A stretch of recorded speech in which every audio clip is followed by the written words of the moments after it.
الحمدللہ رب العالمین والصلاة والسلام علی سید الانبیاء والمرسلین اما بعد فاعوذ باللہ من الشیطان الرجیم بسم اللہ الرحمن الرحیم الصلاة والسلام علیکہ یا رسول اللہ وعلی آلکہ واصحابکہ یا حبیب اللہ الصلاة والسلام علیکہ یا نبی اللہ وعلی آلکہ واصحابکہ یا نور اللہ۔ پیارے پیارے اسلامی بھائیوں، نبی رحمت صلی اللہ تعالی علیہ وآلہ وسلم پر درود و سلام پڑھنے کے بے شمار فضائل و برکات ہیں۔ نبی کریم صلی اللہ تعالی علیہ وآلہ وسلم کا فرمان عالی شان ہے، جب جمعرات کا دن آتا ہے اللہ تعالیٰ عز و جل آسمان سے فرشتوں کو بھیجتا ہے جن کے پاس چاندی کے ورق اور سونے کے قلم ہوتے ہیں، اور وہ یہ لکھتے ہیں کہ کون سرکار ابد قرار شافعی روز شمار صلی اللہ تعالی علیہ وآلہ وسلم پر کثرت سے درود پاک پڑھتا ہے۔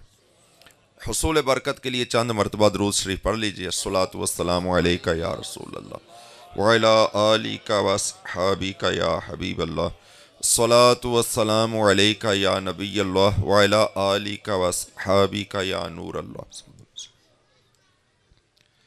پیارے پیارے اسلامی بھائیو، الحمدللہ آج ہم سب یہاں پر حضور جان عالم صلی اللہ تعالی علیہ وآلہ وسلم کا میلاد شریف منانے کے لیے جمع ہوئے، اور میلاد پاک میں نبی کریم صلی اللہ تعالی علیہ وآلہ وسلم کی سیرت طیبہ سے، آپ کی ولادت سے پہلے کے واقعات یا ولادت کے واقعات یا ولادت کے بعد کے آپ کے بچپن شریف کے آپ کے معجزات اور آپ کی سیرت طیبہ سے مختلف چیزیں جو ہیں وہ عرض کی جاتی ہیں۔ آج انشاءاللہ عز و جل ہم یہاں پر حضور جان عالم صلی اللہ تعالی علیہ وآلہ وسلم کی سیرت طیبہ میں سے حضور کا عفو و درگزر انشاءاللہ سنیں گے کہ ہمارے کریم آقا علیہ الصلوۃ والسلام کس قدر کرم فرمانے والے اور معاف فرمانے والے تھے۔ اللہ تعالیٰ عز و جل قرآن پاک میں ارشاد فرماتا ہے وَلَمَنْ صَبَرَ وَغَفَرَ إِنَّ ذَلِكَ لَمِنْ عَزْمِ الْأُمُورِ، اور جس نے صبر کیا اور معاف کیا بے شک اس نے بڑی ہمت کے کاموں میں سے کیا۔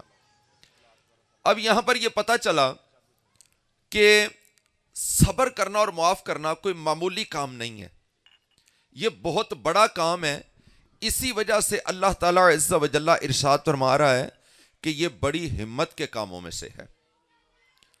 اور کبھی حضور صلی اللہ تعالی علیہ وآلہ وسلم کا آپ انداز دیکھیے کہ حضور جان عالم صلی اللہ تعالی علیہ وآلہ وسلم کے معاف کرنے کے کیسے انداز تھے۔ ایک مرتبہ ایک شخص حضور علیہ الصلوۃ والسلام کی خدمت میں حاضر ہوا اور بڑے درست لہجے میں بڑی سخت لہجے میں کہتا ہے محمد میری کھجوریں دو۔ اب حضور علیہ الصلوۃ والسلام نے اس کی طرف دیکھا تو ساتھ ہی اس نے اگلی ایک اور گستاخی کیا کی کہ اس نے حضور کی عبا مبارکہ کو پکڑا، آپ کا لباس پکڑا اور کھینچ کر کہتا ہے محمد تم عبد المطلب کی اولاد ہو ہی ایسے، ہمیشہ سودوں میں دیری کرتے ہو۔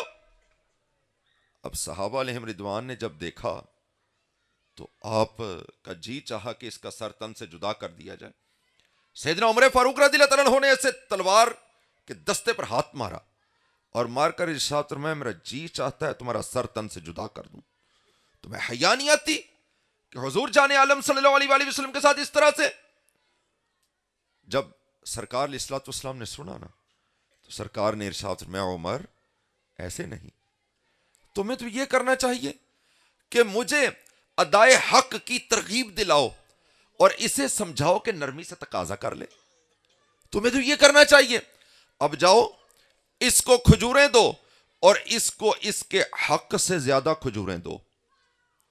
اب جب سیدنا عمر فاروق رضی اللہ عنہ اس کو ساتھ لے کر آئے، کھجوریں دیں اور پھر کھجوریں اس کو اس کے حق سے زیادہ دیں۔ جب حق سے زیادہ دیں تو وہ شخص پکار اٹھا، کہنے لگا عمر یہ کھجوریں میرے حق سے زیادہ کیوں دیتے ہو؟ ارشاد فرمایا وہ جو میں نے تجھے گھور کے دیکھا تھا اور دھمکی لگائی تھی، مصطفیٰ جان رحمت کو وہ پسند نہیں آئی۔ حضور تمہاری دل جوئی فرما رہے ہیں، اور کریم آقا علیہ الصلوۃ والسلام تمہیں تمہارے حق سے زیادہ کھجوریں دلا رہے ہیں۔ وہ پکار اٹھا، کہنے لگا عمر مجھے پہچانتے ہو میں کون ہوں؟ کہا نہیں میں نہیں جانتا تم کون ہو۔ کہا میں زید بن سعنا ہوں۔ آپ نے نام سن رکھا تھا، ارشاد فرمایا وہی جو یہودیوں کا بہت بڑا عالم ہے؟ کہا ہاں میں وہی ہوں۔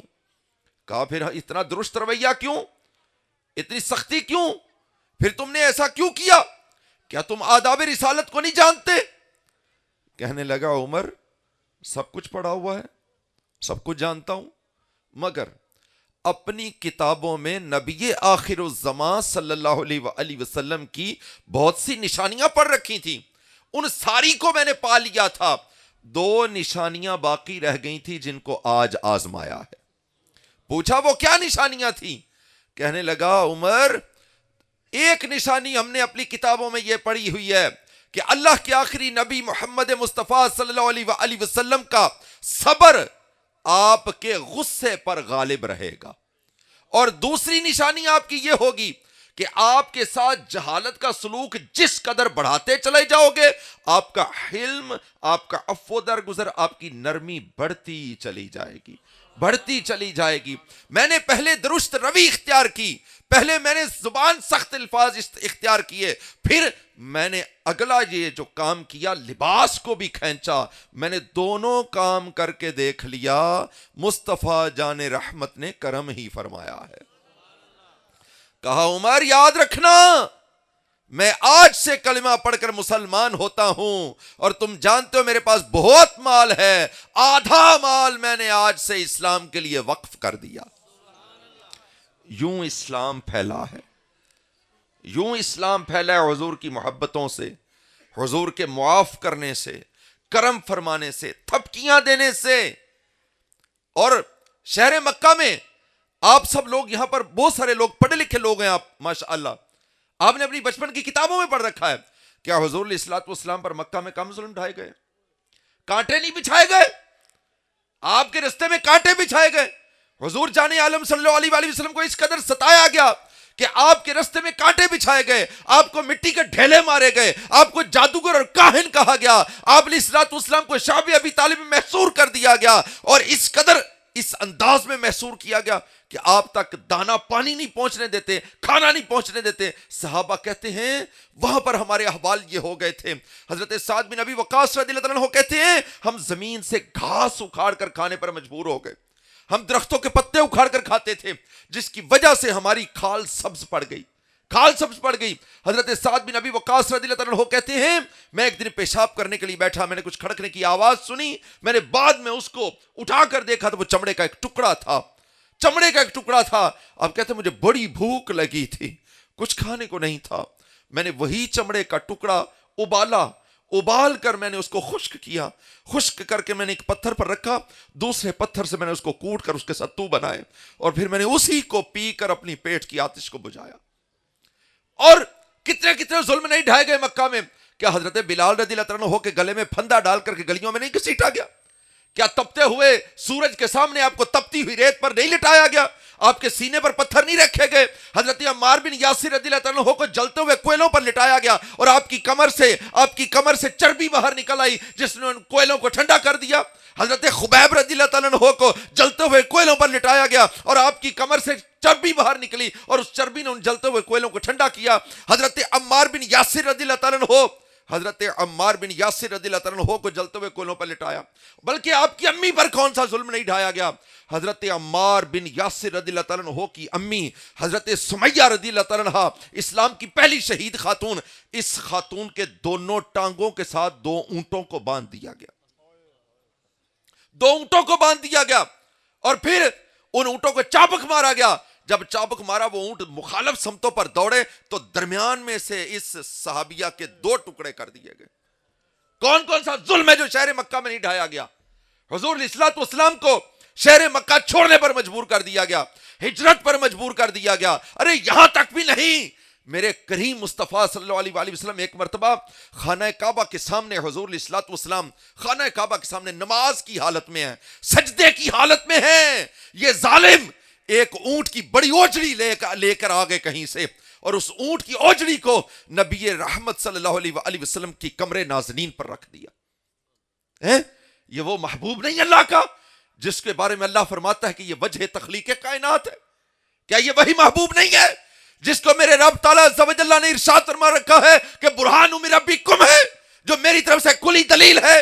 کیا یہ وہی محبوب نہیں ہے جس کے بال معجزہ، پیشانی معجزہ، ابرو معجزہ، آنکھ معجزہ، لب معجزہ، دانت معجزہ، رخسار معجزہ، آپ کی انگلیاں معجزہ، بازو معجزہ، آپ کا سینہ معجزہ، آپ کا پسینہ معجزہ، اور آپ کے قدموں کی برکت سے آپ کا مدینہ معجزہ؟ کیا یہ وہی محبوب نہیں ہے جو انگلی کے اشارہ کرے تو چاند کو 2 ٹکڑے کر دیا جاتا ہے؟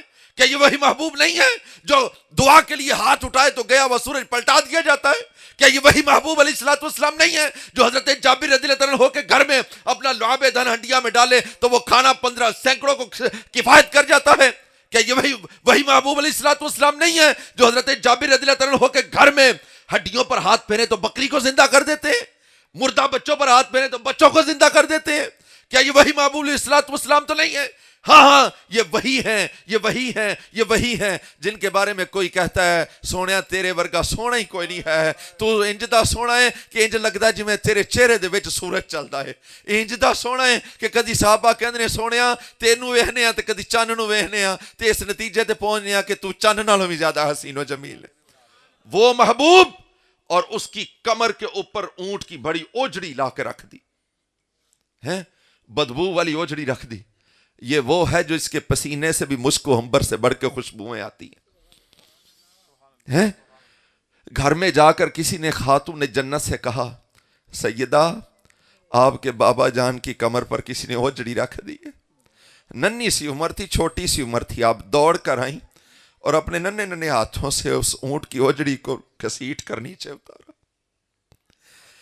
اور کون سا ظلم بتاؤں، یہاں تک بھی نہیں، ایک بار میرے اور آپ کے میٹھے رسول صلی اللہ علیہ وآلہ وسلم نماز کی حالت میں ہیں، نماز کی حالت میں، قیام کی حالت میں حضور کھڑے ہیں، ایک ظالم آیا اور حضور علیہ الصلوۃ والسلام کی گردن میں کپڑا ڈالا، پیچھے سے زور سے مروڑا، میرے مصطفیٰ کی آنکھیں باہر آنے کو آ گئی۔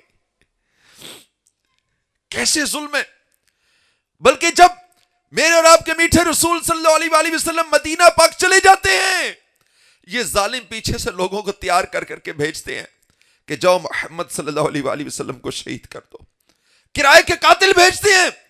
ان کو پھر بھی چین نہیں آتا، ان کے منصوبے کامیاب نہیں ہوتے، اور پھر یہ بڑے بڑے لشکر بنا کے آتے ہیں، بڑے بڑے لشکر بنا کے آتے ہیں۔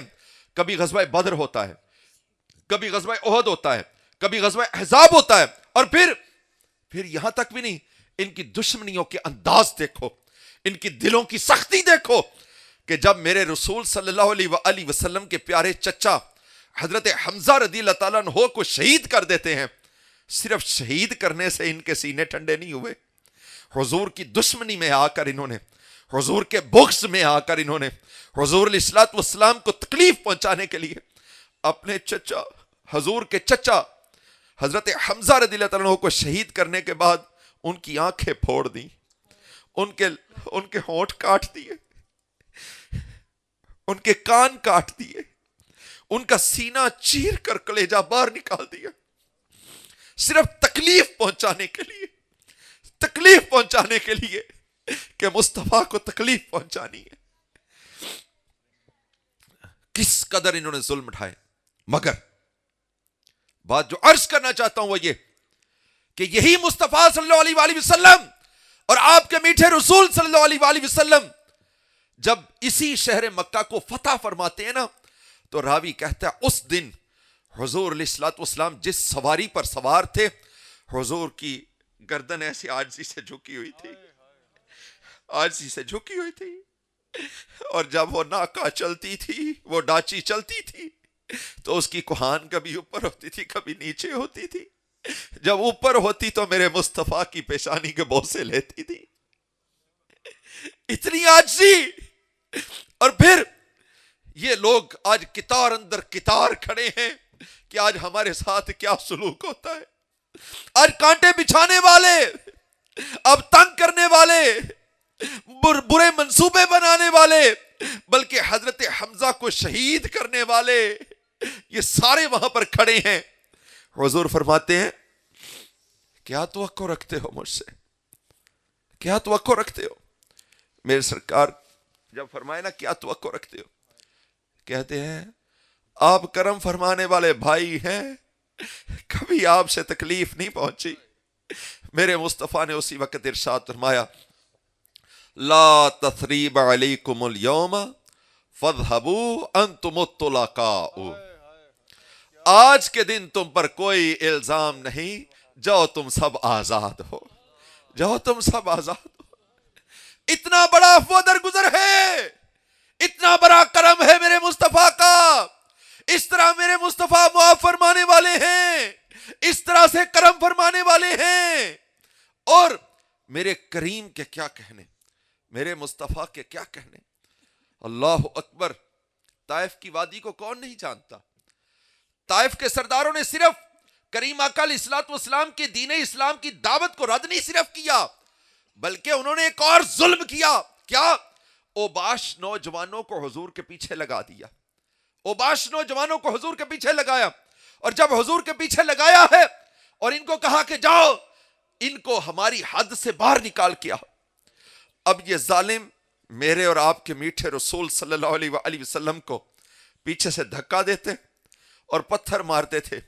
راوی کہتا ہے اس دن حضور کے سر نازنین سے خون بہہ رہا تھا، سارے جسم پر خون کی لکیریں کھینچی تھی، اور حضور کی نالین مقدسہ میں آ کر خون جم گیا تھا.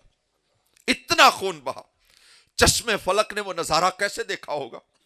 یہی وجہ تھی کہ فرشتے آنے شروع ہو گئے. کوئی آ کر کہتا یا رسول اللہ اگر آپ کہیں تو اس قبیلے کو، ان سب کو 2 پہاڑوں میں پیس کے رکھ دوں. کوئی آ کر کہتا یا رسول اللہ اگر آپ ارشاد فرمائے تو اتنی بارش برساؤں کہ پانی میں خس و خاشاک کی طرح یہ بہہ کر چلے جائے. کوئی آ کر کہتا یا رسول اللہ اگر آپ حکم فرمائے تو ایسی آندھی چلاؤں کہ دھنکی ہوئی روئی کی طرح ان کو اڑا کے رکھ دوں. مگر حضرت زید رضی اللہ تعالیٰ عنہ حضور کے غلام با وفا، وہ کہتے ہیں یا سیدی بد دعا کر دو، آج مجھ سے دیکھا نہیں جاتا. یہ کہنے کی دیر ہے، حضور تھک کر بیٹھتے ہیں، میرے مصطفیٰ تھک کر بیٹھتے ہیں.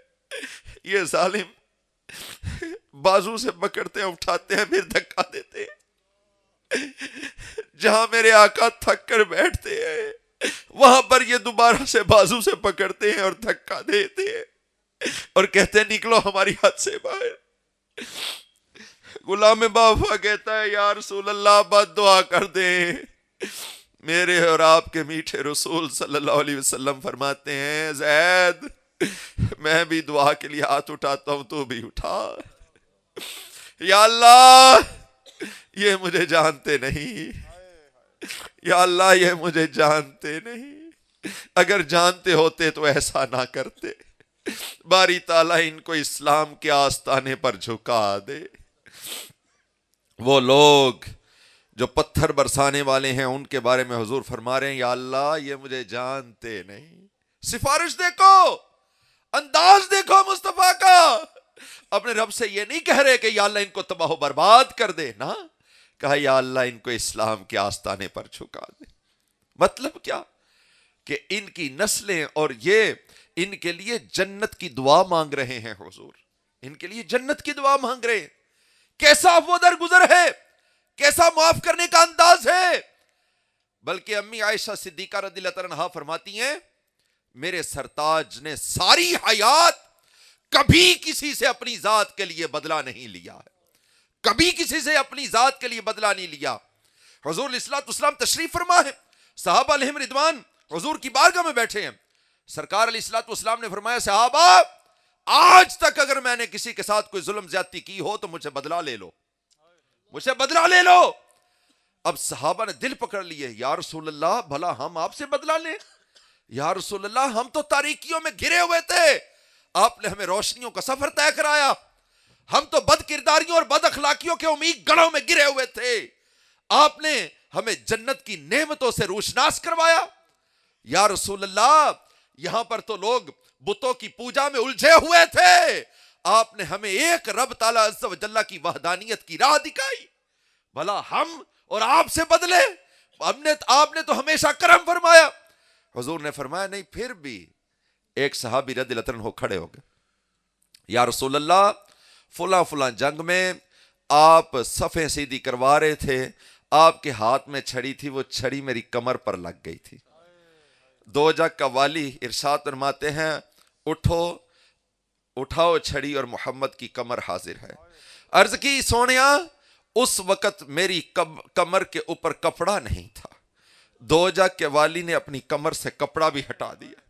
ارشاد فرمایا اور بدلہ لے لے اپنا۔ جو ہی کمر سے کپڑا ہٹا تو مہر نبوت چمکتی دمکتی نظر آئی۔ وہ صحابی رضی اللہ عنہ دوڑے اور آ کر کمر کے ساتھ چمٹ کے رونے لگ پڑے اور مہر نبوت کو چومنے لگے۔ یا سیدی کہاں کا بدلہ، کہاں کا بدلہ؟ یہ تو ایک ہیلا پالا تھا، ایک کوشش کی تھی، ایک مدت سے خواہش پال رکھی تھی کہ کبھی مہر نبوت کو چومنا نصیب ہو جائے، یہ تو چومنے کے لیے ہیلا کیا ہے۔ مگر میرے مصطفیٰ کا انداز دیکھیے، میرے آقا کا کرم دیکھیے، کیسا عفو درگزر ہے، کیسا کرم ہے۔ اچھا پھر کبھی ہم اپنی زندگیوں پر بھی دیکھیں کہ ہم کیسے ہیں۔ کیا ہم اسی آقا کے غلام نہیں؟ کیا ہم اسی آقا کے نام لیوا نہیں؟ کیا ہمارے کریم آقا علیہ الصلوۃ والسلام نے ہمیں بھی یہی تعلیم نہیں دی کہ لوگوں کو معاف کرو؟ مگر ہم معاف نہیں کرتے، ہم اپنے سگے ماں باپ کو معاف نہیں کرتے، ہم اپنے بہن بھائیوں کو معاف نہیں کرتے، ہم اپنے عزیز و اقربا کو معاف نہیں کرتے، ہم اپنے ہمسایوں کو پڑوسیوں کو معاف نہیں کرتے، ہم ارد گرد کے لوگوں کو معاف نہیں کرتے۔ کیا کریں جی؟ وہ تو سرکار علیہ الصلوۃ والسلام ہیں، تو نبی ہیں، وہ تو سلطان الانبیاء ہیں، وہ معاف فرما سکتے ہیں، ہم تو کمزور ہیں۔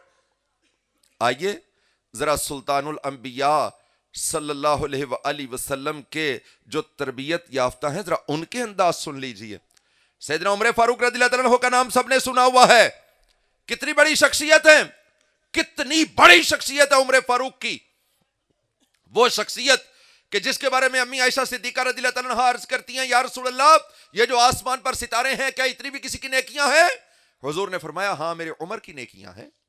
اور وہ عمر فاروق رضی اللہ عنہ جن کے جلال کے بارے میں، غصے کے بارے میں مولا علی مشکل کشا شیر خدا کرم اللہ تعالیٰ وجہ الکریم ارشاد فرماتے ہیں عمر کے غصے سے بچو، عمر جب غصہ کرتا ہے تو رب بھی جلال فرماتا ہے۔ اور وہ جلال والی شخصیت کہ جس کے بارے میں حضور علیہ الصلوۃ والسلام ارشاد فرماتے ہیں، آپ فرماتے ہیں میرے عمر کے جلال کو دیکھ کر شیطان بھی راستہ بدل جاتا ہے۔ اور وہ عمر فاروق رضی اللہ عنہ مدینے میں زلزلہ آیا ہے، ہاتھ میں درہ پکڑا تھا، زور سے زمین پر مارا اور مار کر ارشاد فرمایا زمین رک جا، کیا عمر نے تم پر عدل نہیں کیا؟ اسی وقت زلزلہ زدہ زمین رک گئی اور آج تک مدینے میں نہ زلزلہ آیا ہے نہ آئے گا۔ اور وہ عمر فاروق رضی اللہ عنہ جو مدینہ پاک میں اپنی رعایا کا خیال رکھے تو ایک بڑھیا کو روتا ہوا پاتا ہے اور اس سے پوچھے کہ کیوں روتی ہو تو وہ کہتی عمر ٹھوکر لگی، میں زمین پر گر گئی، میرے ہاتھ میں تیل کا برتن تھا اور سارا تیل زمین پر گر گیا ہے اور زمین میں جذب ہو گیا ہے، اب روتی اس لیے ہوں کہ کٹیا کو روشن کیسے کروں گی، میرے پاس تو پیسے نہیں اور تیل خریدنے کے لیے۔ عمر فاروق رضی اللہ عنہ کو جلال آیا، درہ ہاتھ میں ہوتا تھا، زور سے زمین پر مارا اور مار کر ارشاد فرمایا زمین عمر نے ہمیشہ تیرے اوپر عدل کیا ہے، نا حق عمر تجھے رعایا کا تیل بھی نہیں لینے دے گا، واپس کر میری رعایا کا تیل۔ آپ کی کرامت ہے، اللہ نے آپ کو نوازا ہے، یہ اللہ کی قوت، یہ اللہ کی طاقت، یہ اللہ کی عطا ہے کہ اسی وقت زمین نے تیل باہر اگل دیا، اس کو اکٹھا کر کے اس کے برتن میں ڈال کر ارشاد فرمایا اے بڑھیا اپنا تیل پورا کر لے، کہیں کوئی قطرہ کم تو نہیں۔ اتنی بڑی شخصیت عمر فاروق رضی اللہ عنہ کی، اور کتنی بڑی اور عرض کروں، اللہ اکبر اللہ اکبر۔ سیدنا جبریل امین علیہ الصلوۃ والسلام سرکار علیہ الصلوۃ والسلام کی بارگاہ میں حاضر ہیں، اسی اسنا میں باہر سے کسی نے دروازہ کھٹکھٹایا، جب دروازہ کھٹکھٹایا نا تو جبریل امین علیہ السلام کہتے ہیں یا رسول اللہ باہر عمر آیا ہے، باہر عمر آیا ہے۔ حضور نے فرمایا تم بھی عمر کو جانتے ہو؟ یا رسول اللہ اتنے اس کو زمین پر نہیں جانتے جتنے اس کو آسمانوں پر جانتے ہیں۔ اور پھر حضور علیہ الصلوۃ والسلام نے ارشاد فرمایا عمر کے فضائل میں کچھ بیان کر، تو کہا یا رسول اللہ اگر عمر نو کے مطابق بھی عمر کے فضائل بیان کروں تو اس کے فضائل مکمل نہیں ہوتے۔ عمر نو کیا ہے؟ بعض روایتوں میں آتا ہے 950 سال، بعض روایتوں میں آتا ہے 2100 سال، بعض روایتوں میں آتا ہے 2300 سال۔ عمر نو 950 سال بھی مان لیں تو جبریل امین کہتے ہیں 950 سال بھی لگا رہا تو عمر دے فضائل میرے کو بیان نہیں ہوندے۔ حضور نے ایک جملے فضیلت بیان کر دیتی، سارے تے پاری ہو گئی۔ حضور نے فرمایا میرے بعد کوئی نبی ہوندا تے عمر ہوندا، اگر نبوت دا راستہ بند کر دیتا گیا۔ حضور نے فرمایا میرے بعد کوئی نبی ہوتا تو عمر ہوتا۔ علماء فرماتے ہیں عمر فاروق رضی اللہ تعالیٰ عنہ کا دل اس جگہ پر پہنچ گیا تھا کہ اگر نبوت کے انوار اترتے تو قبول کر لیتا۔ وہ عمر فاروق رضی اللہ تعالیٰ عنہ اتنی پرجلال شخصیت، 22 لاکھ مربع میل تک اسلامی حکومت آپ نے پھیلائی ہے، 22 لاکھ مربع میل تک اسلامی پرچم لہرایا ہے۔ اپنے تو اپنے غیر کہتے ہیں کہ اگر ایک اور عمر ہوتا تو پوری دنیا پر اسلام کا جھنڈا لہرایا جاتا۔ اپنے تو اپنے غیر مورخ کہتے ہیں، انگریز مورخ کہتے ہیں کہ اگر عمر فاروق کو 12 برس مزید مل جاتے تو پھر بھی پوری دنیا پر اسلام کا جھنڈا لہرایا جاتا۔ فیضان فاروق اعظم جاری رہے گا، فیضان فاروق اعظم۔ اتنی بڑی شخصیت عمر فاروق رضی اللہ عنہ کی، مگر انداز زندگی کیسا تھا؟ انداز زندگی کیسا تھا؟ سیدنا عمر فاروق رضی اللہ عنہ پیدل چل رہے ہیں، پیدل 22 لاکھ مربع میل کا حاکم وقت پیدل چل رہا ہے، اور پیدل چلتے ہوئے آپ کو پتہ نہیں چلا ٹھوکر لگی ہے، ٹھوکر لگی ہے، آپ گر گئے۔ اتفاقاً نیچے ایک بندہ تھا، نیچے ایک بندہ بیٹھا ہوا تھا، اس کے اوپر گر گئے۔ جب گرے تو وہ نیچے سے بغیر دیکھے کہتے ہیں اندھے ہو نظر نہیں آتا، اندھے ہو نظر نہیں آتا۔ 22 لاکھ مربع میل کا حاکم وقت، آدھی سے زیادہ دنیا پر اسلام کا پرچم لہرانے والا حاکم وقت، ادھی تو زیادہ دنیا دا مالک اس ٹائم ہاتھ باندھ کے کھڑے ہو گئے اور ارشاد فرمایا بھائی پتہ نہیں چلا، معاف فرما دیجیے، آئندہ دیکھ کر چلوں گا۔ کی خیال ہے عمر فاروق اس ٹائم دے چودھری نہیں سن، اس ٹائم دے سردار نہیں سن؟ عمر فاروق تو وڈا کو اج چودھری کو سردار ہے، کو وڈے رقبے والا ہے، تو عمر فاروق دا کی انداز ہے تے اپنے انداز دیکھو۔ اور میرے پیارے پیارے اسلامی بھائیوں، یہ سب نبی پاک صلی اللہ علیہ وآلہ وسلم کی تربیت ہے، یہ سب حضور علیہ الصلوۃ والسلام کا فیضان ہے۔ اور سنیے، امام حسین کا نام کس نے نہیں سنا، جس کے بارے میں حضور فرماتے ہیں حسین منی وانا من الحسین، حسین مجھ سے ہے میں حسین سے ہوں۔ بلکہ یہاں تک بھی نہیں، فرمایا من احب اللہ احب حسینا، جس نے حسین سے محبت کی اس نے رب سے محبت کی۔ اور پھر یہاں تک بھی نہیں، حضور علیہ الصلوۃ والسلام کیا فرماتے ہیں، حضرت امام حسین رضی اللہ عنہ مسجد نبوی میں دوڑتے ہوئے آئے اور حضور کی گود میں بیٹھ گئے۔ جب گود میں بیٹھے تو لاڈ سے حضور کی ریش میں ہاتھ داخل کر لیا۔ جب حضور کی ریش میں ہاتھ داخل کیا، میرے سرکار کو بڑا پسند آیا، تو حضور علیہ الصلوۃ والسلام نے اسی وقت حضرت امام حسین رضی اللہ عنہ کے منہ کو چوما، آپ کے منہ کو چوما، اور پھر دعا مانگی، یا اللہ میں اس سے محبت کرتا ہوں، تو بھی اس سے محبت فرما، اور جو اس سے محبت کرے تو اس سے بھی محبت فرما۔ وہ امام علی مقام، وہ امام حسین رضی اللہ عنہ، وہ شہزادہ، وہ جنت کا شہزادہ، وہ جنت کا سردار، وہ جنت کا سردار جو مصطفیٰ کی کمر پر بیٹھ جائے تو سجدے لمبے ہو جاتے ہیں۔ یاد رکھنا، اس کو سنت سمجھ کر کوئی نہیں اداب کر سکتا۔ کیوں؟ منع ہو گیا ہے سرکار کے بعد کوئی نانا اگر آج آکھے نا کہ میں اپنے دوترے نو اپنے کمر تے نماز دے دوران ذرا سجدہ لمبا کرنا تے سنت ادا ہو جائے گی، نا، یہ اعزاز صرف حضرت امام حسین اور حسن کے لیے تھا۔ اس کے بعد اگر کسی نے کرنا ہے تو نماز ٹوٹ جانی ہے، فاسد ہو جانی ہے۔ اتنی بڑی شخصیت حضرت امام حسین رضی اللہ عنہ کی، اور عالم کیا ہے، گھر میں دعوت پر بلایا ہوا لوگوں کو، آپ کی کنیز سالن پیش کر رہی ہے، سب کے آگے سرو کر رہی ہے سالن دیتے دیتے نا اس کے ہاتھ سے سالن کا تشت گر جاتا ہے جو حضرت امام حسین رضی اللہ عنہ کے لباس مبارک پر آ جاتا ہے۔ آپ کا لباس سالن سے بھر جاتا ہے، جب بھرتا ہے تو وہ کنیز ایک بار گھبرا جاتی ہے، مگر کنیز کس کی تھی؟ امام علی مقام کی، جو نیزے پر بھی قرآن سنائے، اس کی کنیز تھی۔ وہ کیا کہتی ہے؟ وہ قرآن پڑھتی ہے، کہتی ہے وَالْقَاظِمِينَ الْغَيْظَ، اور دبانے والے غصہ کو۔ امام فرماتے ہیں میں نے بھی غصہ دبا لیا، پھر کہتی ہے والعافین عن الناس، اور معاف کر دیتے ہیں آدمیوں کو. میرے امام نے فرمایا میں نے بھی تجھے معاف فرما دیا. پھر کہتی ہے واللہ یحب المحسنین، اور اللہ پسند فرماتا ہے احسان کرنے والے کو. میرے امام فرماتے ہیں میں نے بھی احسان کیا، تجھے ہمیشہ کے لیے آزاد کر دیا.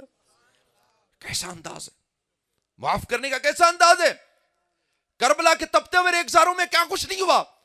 حضرت امام حسین رضی اللہ عنہ کا سرطن سے جدا کیا گیا، مقدس بیویوں کو قیدی بنایا گیا، یہ سب کچھ. اور یہاں تک بھی نہیں، حضرت امام حسین رضی اللہ عنہ کو شہید کرنے کے بعد آپ کے سینہ مبارکہ پر گھوڑوں کی ٹاپیں ماری گئیں اور آپ کی ہڈیوں کو ریزہ ریزہ کر دیا گیا.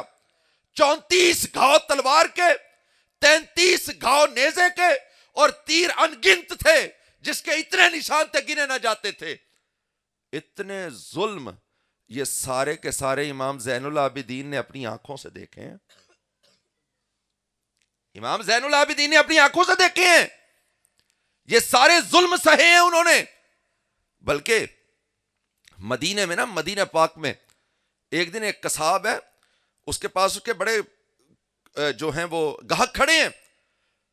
یکدم اس کی ایک طرف نظر ہوئی تو اس نے جلدی سے اپنا جو گوشت ہے اس کے اوپر کپڑا دے دیا. جب گوشت کے اوپر کپڑا دیا تو گاہک کہتے ہیں گوشت کیوں ڈھانپ لیا؟ کہا بس ذرا چپ ہو جاؤ، امام گزرنے پھر بتاتا ہوں. امام زین العابدین رضی اللہ عنہ گزر کے چلے گئے. بعد میں لوگوں نے پوچھا کیوں ڈھانپا تھا؟ کہنے لگا یہ جب بھی میری دکان کے قریب سے گزرتے تھے تو بڑا روتے تھے. میں نے ایک دن پوچھ لیا حضور آپ مجھ سے کوئی غلطی ہوگی معاف کر دیں، اب روتے کیوں ہیں جب یہاں سے گزرتے؟ ارشاد فرمایا جب تمہارے پاس گوشت کے ٹکڑے دیکھتا ہوں تو مجھے کربلا میں عباس علمدار کے پھیلے ہوئے بازو یاد آتے ہیں اور اپنوں کے گوشت کے ٹکڑے یاد آتے ہیں، اس لیے مجھ سے یہ گوشت کے ٹکڑے دیکھے نہیں جاتے. اتنے ظلم برداشت کیے آپ نے، مگر اس کے باوجود آپ کے بارے میں روایت ملتا ہے کربلا کے واقعے کے بعد آپ کو کسی نے مسکراتے ہوئے نہیں دیکھا. کسی نے آپ کو مسکراتے ہوئے نہیں دیکھا. اس کے باوجود انداز زندگی کیسا تھا. مدینہ پاک سے مکہ کی طرف جا رہے ہیں، مدینہ پاک سے مکہ کی طرف جا رہے ہیں حج کرنے کے لیے. جب حج کرنے کے لیے جا رہے ہیں ایک جگہ پر نا آپ نے پڑاؤ لگا، آپ نے خیمے لگوائے. اب خیمے کے اندر بیٹھے ہوئے ہیں، ایک شخص دوڑتا ہوا آیا اور کہنے لگا الاتش الاتش الاتش، پیاس پیاس پیاس. حضرت امام زین العابدین رضی اللہ عنہ نے اس کی طرف دیکھا اور دیکھ کر اپنے غلام سے کہا کمبر اس کو پانی پلاؤ. جب اس کو پانی پلایا اس کو کچھ تسکین ہوئی، وہ باہر نکل گیا پانی پی کر، مگر انہی قدموں پر واپس لوٹا اور آ کر پھر کہتا ہے الاتش، اور پیاس لگی ہے، پیاس بجھی نہیں. آپ نے ارشاد فرمایا کمبر اب اس کو پانی میں شہد ملا کر پلا، پانی میں شہد ملا کر پلا. جب شہد ملا پانی پیا اس کو تسکین ہوئی، اس کی پیاس مٹ گئی. کہنے لگا سجاد، سجاد آپ کا لقب ہے، بہت سجدے کرنے والا. زین العابدین بھی آپ کا لقب ہے، یعنی عبادت گزاروں کی زینت. آپ کا اصل نام تھا علی. حضرت امام حسین رضی اللہ عنہ کے 3 بیٹے، حضرت علی اصغر بھی شہید ہوئے، علی اکبر بھی شہید ہوئے، اور علی اوسط یہ درمیان والے بیٹے تھے. آپ کا نام علی تھا. کہنے لگا سجاد مجھے پہچانا ہے میں کون ہوں؟ آپ نے ارشاد فرمایا تم کیا سمجھتے ہو میں اپنے بابا جان کے قاتلوں کو بھول گیا ہوں؟ میں اپنے بابا جان کے قاتلوں کو بھول گیا ہوں؟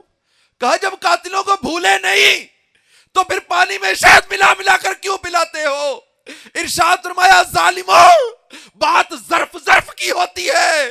جو اعلیٰ ظرف ہوتے ہیں وہ دشمنوں کے لیے بھی چادر بچھا دیتے ہیں، جو کم ظرف ہوتے ہیں، جو کم ظرف ہوتے ہیں وہ گھر بلا کے شہید کر دیتے ہیں. بات ظرف ظرف کی ہوتی ہے. جو اعلیٰ ظرف ہے وہ سینے سے لگا لیتے ہیں، جو کم ظرف ہیں وہ چھوٹی چھوٹی باتوں پہ جھگڑے بڑھاتے ہیں. جو اعلیٰ ظرف ہے، اعلیٰ ظرف ہے وہ لوگوں کو سینے سے لگاتے ہیں. جو کم ظرف ہیں وہ یہ کہہ دیتے ہیں جا تیرا ساڑی آج تو بعد مرن جیون موک گیا ہی، جا تیری ساڑی رشتہ داری ختم ہی، جا تیرا ساڑا تعلق ہی ختم ہی، جا یوں ہو گیا یوں ہو گیا یوں ہو گیا. یہ کم ظرف لوگ ہوتے ہیں، یہ کم ظرف لوگ ہیں. اعلیٰ ظرف لوگ لوگوں کی غلطیاں، خامیاں، کمیاں، بیشیاں معاف کر دیتے ہیں۔ میرے محترم اور میٹھے میٹھے اسلامی بھائیوں، معاف کیسے کریں معاف؟ ذہن کیسے بنے؟ پازیٹیو ذہن بنانا پڑے گا، مثبت ذہن بنانا پڑے گا، نرمی لانی پڑے گی اپنے رویوں میں، نرمی لانی پڑے گی اپنے رویوں میں، نرمی لانی پڑے گی اپنے لہجوں میں، نرمی لانی پڑے گی اپنی زبانوں میں، نرمی لانی پڑے گی اپنے دلوں میں، نرمی لانی پڑے گی اپنی آنکھوں میں، نرمی لانی پڑے گی اپنے ہر انداز میں، پھر جا کر کے ہم لوگوں کو معاف کریں گے۔ نرمی کیسے نصیب ہو؟ آجزی جھکی ہوئی ٹہنی پھلدار ہوتی ہے، پھلدار ٹہنی جھکی ہوئی ہوتی ہے۔ ایک بابا تھا، بازار میں سالن بیچتا تھا، سالن۔ اس کے پاس ایک شخص آیا اور آ کر کہنے لگا بابا جی سالن دے دیو۔ کھوٹا سکہ اس نے دیا۔ بابا جی نے کیا کیا؟ بابا جی نے اس سے کھوٹا سکہ لے لیا اور سالن عطا کر دیا۔ پہچانتے تھے سکہ کھوٹا ہے، اور نہ جھڑکا، نہ جھاڑا، نہ گھورا، کچھ نہیں کیا، سالن دیا، ساتھ دعا دی اور ساتھ کہا جا اللہ تیرا بھلا کرے، ساتھ مسکراہٹ کا صدقہ جاری کیا۔ وہ سمجھا کہ بابا جی کو پتہ ہی نہیں کھوٹے اور کھرے میں کیا فرق ہے۔ اس نے اور لوگوں کو بھی جا کر کہا کہ وہاں پر بابا جی کے پاس جاؤ، کھوٹا بھی دو تو چلتا ہے، کھرا بھی دو تو چلتا ہے۔ اب جس کے پاس کھوٹا سکہ ہوتا وہ وہاں پر آ جاتا، بابا جی سالن بھی دیتے، دعائیں بھی دیتے، ساتھ مسکراہٹ کا صدقہ بھی جاری کر دیتے۔ اب جب ان بابا جی کے اپنے اس دنیا سے جانے کا وقت قریب آیا تو اللہ کی بارگاہ میں دعا مانگی، یا اللہ ہمیشہ تیرے بندوں سے کھوٹے سکے قبول کرتا رہا ہوں، آج میں بھی کھوٹا سکہ تیری طرف آ رہا ہوں، تو بھی مجھے قبول فرما لے۔ جس دن ہم نے اپنے آپ کو کھوٹا مان لیا، جس دن ہم نے لوگوں کو اچھا مان لیا، جھگڑے مک جائیں گے، لڑائیاں ختم ہو جائیں گی۔ صرف بات اتنی سی ہے، ہم اکثر یہ کہہ دیتے ہیں کہ نہیں جی انہیں میں نہ کیتی زیادتی ہے، لو جی یہ جدو وس چلتا ہے ایک کٹ کردا ہی نہیں، لو جی تانوں کی پتا ساڈے شریکاں دا۔ صدا کمی ہمارے اپنے اندر ہوتی ہے، ہم کسی کو قبول نہیں کرتے، ہم کسی کی رائے کو سننا پسند نہیں کرتے۔ نرمی لانی پڑے گی، نرمی لانی پڑے گی، نرمی لانی پڑے گی۔ نرمی کے بہت فوائد ہیں، نرمی کے بہت فوائد ہیں میرے محترم اور میٹھے میٹھے اسلامی بھائیوں۔ اللہ اکبر۔ خواجہ سلیمان تونسوی کا نام سنا ہوا ہے؟ پیر پٹھان، جن کے مرید ہیں پیر میر علی شاہ، جن کے مرید ہیں خواجہ قمر الدین سیالوی رحمت اللہ علیہ، یہ دونوں آستانے وہاں کے مرید ہیں۔ تونسا شریف، آپ خواجہ سلیمان تونسوی رحمت اللہ علیہ پیر پٹھان اب سفر کر رہے ہیں۔ دوران سفر آپ ایک بیری کے درخت کے نیچے بیٹھ جاتے ہیں، اپنے مریدوں کو لے کر کہتے ہیں یہاں پر تھوڑی دیر آرام کر لیتے ہیں۔ ایک لڑکا آیا دوڑتا ہوا، اسے نہیں دیکھا نیچے کو بیٹھا، اس نے روڑا اٹھایا اور اس نے بیری کو مارا۔ جب اس نے بیری کو وہ پتھر مارا نا تو کچھ بیر بھی نیچے گرے اور وہ پتھر بھی نیچے گرا۔ جب وہ پتھر نیچے گرا تو وہ حضرت خواجہ سلیمان تونسوی کے سر میں لگا، خون بہہ نکلا۔ آپ نے ارشاد فرمایا بیٹے یہ تم نے کیا کیا ہے؟ کہنے لگا حضور میں نے تو دیکھا ہی نہیں آپ نیچے بیٹھے ہیں۔ آپ نے فرمایا یہ پتھر مارا کیوں ہے؟ کہنے لگا حضور میں نے تو بیری کو مارا تھا بیر لینے کے لیے، یہ دیکھے بیر نیچے گرے۔ آپ نے ارشاد فرمایا اچھا تو ایک بیری پتھر کھائے تو پھل دے اور خواجہ سلیمان تونسوی پتھر کھائے تو پھل نہ دے، یہ کیسے ہو سکتا ہے؟ آپ اٹھے اور اس کو سینے سے لگایا، کچھ پڑھ کر اس کے سینے پر دم کیا اور اس کو ہمیشہ کے لیے اللہ کا ولی بنا دیا۔ اس چیز کی حاجت ہے، اس چیز کی حاجت ہے، پتھر کھا کر بھی ذہن پازیٹیو ہو، ڈانگ کھا کے بھی ذہن پازیٹیو کرن دی حاجت ہے، مار کھا کے بھی ذہن پازیٹیو رکھن دی حاجت ہے، وگرنہ حالات خراب نے۔ آپ کے سامنے ہے طلاقوں کی ریشو بڑھ گئی ہے، رشتہ داریوں کی قدریں ختم ہو گئی ہیں، آپ کے سامنے ہیں۔ ہمارے پاس کیسز اکثر آتے ہیں، او جی حضرت صاحب کچھ کرو جی، منڈا حالی 2 مہینے ہوئے نے، ویاہ ہویا تے طلاق دے بیٹھا، اے ویکھو تے صحیح کی ہو گیا۔ ਹਾਲੀ ਤੇ ਨਾ ਟਾਈਮ ਵੀ ਕੋਈ ਨਹੀਂ ਹੈ, ਗੁੱਸੇ 'ਚ ਆ ਕੇ ਘਰ ਬੈਠਾ ਹੈ, تو غصے کی طلاق ہوتی ہے. طلاق کوئی مطلب صلح صفائی سے تھوڑی ہوتی, غصے میں ہی ہوتی. تو میرے محترم اور میٹھے اسلام بھائیوں, معاف کرنے کی حاجت ہے, ذہن جو ہے اپنے پازیٹیو کرنے کی حاجت ہے, اور نیت کر لو. حضور کی حدیث ہے, جس نے حق پر ہونے کے باوجود جھگڑا چھوڑ دیا اس کے لیے جنت کی بشارت ہے. جس نے حق پر ہونے کے باوجود جھگڑا چھوڑ دیا اس کے لیے جنت کی بشارت ہے. اور نیت کر لو, سارے انہوں معاف کر دیو, جن نے بھی کوئی ظلم زیادتی کی تھی انہوں معاف کر دیو, کرم ہو جائے گا, کرم ہو جائے گا. اگر اچھا کاروبار کرنا چاہتے ہیں, دنیا میں ترقی کرنا چاہتے ہیں, تو اپنی زندگی کو ٹینشن لیس بنائیں, اپنی زندگی کو ٹینشن لیس بنائیں. جب آپ اپنی زندگی کو ٹینشن لیس بنائیں گے, لڑائیوں سے, جھگڑوں سے, ان چیزوں سے ایوائڈ کریں گے, آپ کا کاروبار بھی بہترین ہوگا, آپ کا گھر بھی بہترین چلے گا. اور اگر آپ جھگڑوں میں کھو گئے, پھر آپ جھگڑوں کے جواب ہی دیتے رہیں گے, آپ کی توجہ کاروبار پر نہیں رہے گی. لہٰذا آج سے نیت کرتے ہیں کہ انشاءاللہ سب کو معافی, معافی سب کو. لو پھر انہوں زوردہ میلاد منائیے نا علی. نعرہ تکبیر, نعرہ رسالت, سرکار کی آمد. دیکھیں بات سنیں, یہ اس بلے سادے ہی رہنے دیں, ڈونٹ وری. اچھا پتہ ہے کی ہے, ਮੈਨੂੰ ਇਹ ਦੱਸੋ ਅਸੀਂ ਕਿਹਨਾਂ ਦੇ ਗੁਲਾਮ ਆ? ਹਜ਼ੂਰ ਦੇ ਗੁਲਾਮ ਹੈ ਨਾ. ਅੱਛਾ ਦੁਨੀਆ ਦੇ ਉੱਤੇ ਇਲੈਕਸ਼ਨ ਆਉਂਦੇ ਨੇ ਤੇ ਕੀ ਹੁੰਦਾ ਹੈ, ਲੋਕੀ ਚੌਧਰੀਆਂ ਦੇ ਕੰਮੀ ਉਹਨਾਂ ਦੇ ਨਾਵਾਂ ਦੇ ਨਾਰੇ ਲਾਉਂਦੇ ਨੇ ਕਿ ਨਹੀਂ ਲਾਉਂਦੇ? ਲਾਉਂਦੇ ਨੇ ਨਾ. ਤੇ ਅਸੀਂ ਕਿਹਨਾਂ ਦੇ ਕੰਮੀ ਆ? ਅਸੀਂ ਕਿਹਨਾਂ ਦੇ ਕੰਮੀ ਆ? ਉਹ ਸਾਡੇ ਚੌਧਰੀਆਂ ਤੋਂ ਵੱਡੇ ਕੋਈ ਚੌਧਰੀ ਹੈ ਨੇ? ਨਹੀਂ ਨਾ. ਤੇ ਫਿਰ ਸਾਨੂੰ ਡਰਨ ਵਾਲੀ ਕਿਹੜੀ ਗੱਲ ਹੈ? اور پھر اللہ اکبر, میں نعرے لگواتا ہوں انشاءاللہ, آپ بے فکر رہیں. اور ہم کن کے کمی؟ مفتی صاحب فرماتے ہیں ہم ہیں پرانے کمی تیرے در کے, نام لکھے ہیں مادر پدر سے. سونیا اسی پرانے کمی ہیں, ساڑھے ماں پیو دے نام ہی تیرے کمیاں لکھے ہیں. ایسا ہے نا. تو پھر جنہ دے کمی ہیں پھر گج وج کے نعرے لانے چاہیے نے. گلا خراب ہونے دا ڈر نہیں ہونا چاہیے, نہ یہ ڈر ہونا چاہیے لوکی کی آکھن گے. لوکاں کی کہنا ہے؟ لوکاں کو چھوڑ دیں آپ. ایک لنگر ہے جو آپ کے لیے تیار ہے, جیڑا تسی کھانا ہے تے ہضم ہو جانا ہے. تے ایک لنگر ہے جڑا جو تانوں میں دے کے جانا ہے, او لنگر ایتھے ہی رہ جانا ہے. تے جن نے جنہ لینا لے لو. تسی او لنگر واسطے لوگ بڑی کوشش کرتے ہیں ود تو ود آ جائے. اے چوکھا سارا لے لو تے سویرے جسلے لے کے جاؤ گے نا یہ لنگر, تے سویر تک جسلے تہاڈا گلا بیٹھا ہوئے گا تے پھر تانوں کو پوچھے گا نا گلا کیوں بیٹھا ہی, تے پھر حضور دی یاد آئے گی, تے پھر تسی کہو گے رات نبی پاک دے نام دے نعرے لاندے رہے ہیں. ایسا ہے کہ نہیں ہے؟ ٹھیک ہے, شرمانا نہیں ہے انشاءاللہ. سرکار کی آمد, مرحبا. دلدار کی آمد, مرحبا. آقا کی آمد, مولا کی آمد, ملجا کی آمد, مابا کی آمد, یاسین کی آمد, طہا کی آمد, مدثر کی آمد, مزمل کی آمد, حبیب کی آمد, لبیب کی آمد, طبیب کی آمد, کرشی کی آمد, فرشی کی آمد, عرشی کی آمد, سہنے کی آمد, مہنے کی آمد, پیارے کی آمد, نیارے کی آمد, رسول کی آمد, مقبول کی آمد, بی بی آمنہ کے پھول کی آمد.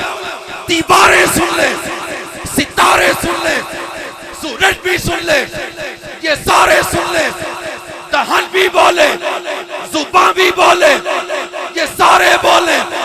حضور کی آمد, پر نور کی آمد, پر نور کی آمد, دلبر کی آمد, رہبر کی آمد, آقا کی آمد, داتا کی آمد, ملجا کی آمد, مہوا کی آمد, یاسین کی آمد, طیب کی آمد, جید کی آمد, سید کی آمد, طاہر کی آمد, ظاہر کی آمد, اول کی آمد, آخر کی آمد, زیشا کی آمد, غیبدہ کی آمد, رسول کی آمد, مقبول کی آمد, مقبول کی آمد, رسول کی آمد.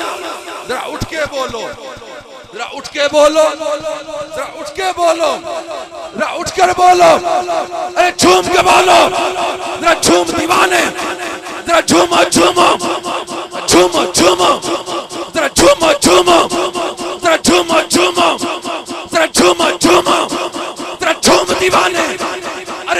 دیوانے ذرا جھوم دیوانے ذرا جھوم دیوانے لب جھوم دیوانے لب جھوم دیوانے لب جھوم دیوانے لہرا کر بولو لہرا کر بولو ذرا اونچا بولو ایمان سے بولو ایمان سے بولو ذرا جان سے بولو سینے تان کے بولو ذرا بیٹھ کے بولو ذرا بیٹھ کے بولو ذرا ہولے ہولے ذرا ہولے ہولے ذرا دھیرے دھیرے اور دھیرے دھیرے ذرا دل میں بولو ارے دل میں بولو ذرا دل میں بولو چلا کر بولو چلا کر بولو چلا کر بولو شرمانا چھوڑو شرمانا چھوڑو ذرا دائیں والے ذرا بائیں والے ذرا پیچھے والے ارے پیچھے والے ذرا آگے والے آگے والے صدیق بھی بولے صدیق بھی بولے فاروق بھی بولے عثمان بھی بولے حیدر بھی بولے حسن بھی بولے حسین بھی بولے میرا زین بھی بولے میرا داتا بولے میرا خواجہ بولے میرا بلا بولے فرید بھی بولے فرید بھی بولے عطار بھی بولے آقا عطار کی آمد آقا عطار کی آمد آقا عطار کی آمد. اب میں نعرہ لگواؤں گا آپ نے جواب دینا ہے جنتی جنتی. ہر صحابی نبی ہر صحابی نبی ہر صحابی نبی صدیق اور عمر بھی حضرت عثمان غنی فاطمہ اور علی حسن اور حسین بھی حضرت معاویہ حضرت ابو سفیان بھی ہر صحابی نبی نعرہ حیدری. سبحان اللہ سبحان اللہ آمین بجاہ النبی الامین صلی اللہ علیہ وآلہ وسلم. سبحان اللہ. ایک بڑے زبردست آپ کے لیے آفر ہے. الحمدللہ مدرسہ المدینہ کھل رہا ہے, کھل گیا ہے مدرسہ المدینہ. جلدی جلدی سے جتنے بھی عاشقان رسول ہیں نا اپنے اپنے گھر سے بچوں کو داخل کرا دیں حفظ قرآن کے لیے. کوشش کریں گے انشاءاللہ. جب حافظ قرآن تلاوت کرتا ہے تو حدیث پاک میں آتا ہے کہ اللہ پاک اس کو سنتا ہے. اللہ پاک تلاوت کو سنتا ہے. تلاوت کو حافظ جب قرآن پڑھتا ہے تو اللہ پاک سنتا ہے. اور حافظ پر کتنا کرم ہے, اللہ اکبر. حافظ اپنے گھر سے بعض روایتوں میں آتا ہے 10 کو, بعض میں آتا ہے کتنے ساروں کی کلائی پکڑ کر جنت میں لے جائے گا. جنت میں جانا ہے. اسی آپ نہیں حافظ بن سکے لیکن اسی اپنے بچوں کو بنا سکتے ہیں کہ نہیں بنا سکتے ہیں؟ بنا سکتے ہیں نا. تو کوشش کریں. کون کون ہے جو صبح اپنے بچے کو داخل کراتا ہے؟ اس کا میرٹ کیا ہے؟ میرٹ کیا؟ جس نے پرائمری کلاس کی ہوئی ہے نا وہ بچے کو ہمارے پاس, آج کل آپ کو پتہ ہی ہے کرونا کی وجہ سے پورا سال تقریباً خراب ہو چکا ہے. جو 6ٹھی کلاس والے بچے اس کو آپ آسانی سے ہمارے پاس داخل کرائیں. ہم جلدی جلدی سے اس کو حافظ بنا کر آپ کو دے دیں گے. آپ 8ویں میں اس کو کرا دیں. جو اردو پڑھ سکتا ہے اس کو ہمارے پاس داخل کرا دیں. جو اردو کچھ تھوڑی بہت ٹوٹی پھوٹی پڑھ سکتا ہے نا باقی بھی ہم اس کو سکھا لیں گے. اس کو آپ ہمارے پاس لے آئیں انشاءاللہ عز و جل. حافظ قرآن بنا کے آپ کو دے دیں گے. آپ کو جنت کا ٹکٹ آپ کے ہاتھ میں دے دیں گے انشاءاللہ. قاری صاحب تشریف لے آئے ہیں. قاری صاحب تشریف لے آئے ہیں. جلدی جلدی سے صبح لے آئیں. کوشش کریں گے انشاءاللہ. ہاں جن کا بیٹا نہیں یا گھر سے کوئی نہیں وہ کسی اور کو تیار کر کے وہاں پر داخل کرا دیں انشاءاللہ عز و جل. نیکیوں کا ڈھیر و خزانہ آتا ہے گا. آمین بجاہ النبی الامین صلی اللہ.